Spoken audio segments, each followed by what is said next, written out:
بسم اللہ الرحمن الرحیم۔ السلام علیکم۔ بنی اسرائیل میں ایک عبادت گزار تھا، اس نے پہاڑ کی کھو میں اپنا مسکن بنا رکھا تھا۔ حضرت موسیٰ علیہ السلام کو اس عبادت گزار کی خبر ہوئی تو آپ ایک دن اس کے پاس پہنچے۔ حضرت موسیٰ علیہ السلام نے کہا، کیا آپ کی کوئی حاجت ہے؟ عبادت گزار نے جواب دیا، آپ میرے لیے پروردگار سے اس کی رضا و خوشنودی کی دعا کریں، میرے لیے یہ التجا بھی پہنچا دیں کہ وہ مجھے زندگی بھر صرف اپنی ہی خوشنودی کے کاموں میں مشغول رکھے حتیٰ کہ میں اس سے جا ملوں۔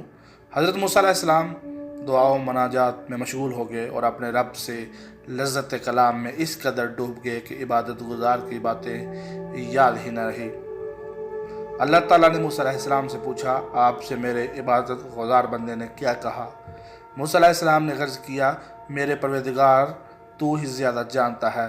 اللہ تعالیٰ نے موسیٰ علیہ السلام سے فرمایا، اے موسیٰ، اس عبادت گزار کے پاس جائیے اور کہیے کہ رات دن جتنی عبادت چاہے کر لے، بہرحال وہ جہنمی ہے، کیونکہ میرے صفحے میں اس کا نام گناہ گاروں کی لسٹ میں درج ہے۔ موسیٰ علیہ السلام نے اس عبادت گزار کے پاس گئے اور پروردگار کے فیصلے سے آگاہ کیا تو عبادت گزار نے کہا، سبحان اللہ، میں اپنے پروردگار کے فیصلے کو خوش آمدید کہتا ہوں۔ پھر کچھ دیر بعد بولا، اے موسیٰ، میرے پروردگار کی جاو جلال اور عزت و شان کی قسم، میں اس کے در سے پلٹنے والا نہیں۔ اس فیصلے کو سن کر ہرگز مایوس نہیں ہوا، بلکہ اپنے پروردگار سے میری محبت دوبالا ہو گئی ہے۔ اس کے بعد جب موسیٰ علیہ السلام دوبارہ اپنے پروردگار سے دعا و مناجات میں مشغول ہوئے تو عرض کیا، میرے رب، جو کچھ تیرے عبادت گزار بندے نے کہا ہے اس سے تو اچھی طرح واقف ہے۔ اللہ تعالیٰ نے فرمایا، اے موسیٰ، میرے اس بندے کو یہ خوشخبری سنا دیجئے کہ وہ جنتی ہے، میری رحمت نے اسے جا لیا ہے۔ اسے یہ بھی بتا دیجئے کہ اس نے میرا یہ خوشگوار فیصلہ اپنے صبر و رضا کے عوض حاصل کیا ہے، کیونکہ میرا سابقہ کڑوا فیصلہ سن کر وہ ناراض نہیں ہوا۔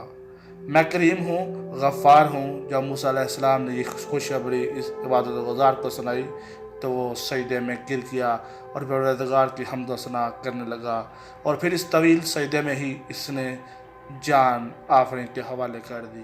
اللہ کے ہر فیصلے اور کام میں کوئی نہ کوئی حکمت ہوتی ہے جس تک انسان کی سوچ نہیں پہنچ سکتی، مگر جو بھی ان فاصلوں میں صبر کرے گا وہی کامیاب ہوگا۔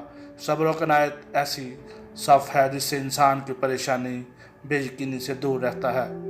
آج کے دور میں جہاں ہر طرف نفسا نفسی اور افراتفری پھیلی ہوئی ہے، صبر کی اہمیت کو مزید بڑھ جاتی ہے، کیونکہ جب صبر کا مادہ ختم ہو جاتا ہے تو مایوسی جنم لیتی ہے اور مایوسی کفر کی طرف لے جاتی ہے، جبکہ صبر کا پھل ہمیشہ میٹھا ہوتا ہے، چاہے دیر سے ہی کیوں نہ ملے۔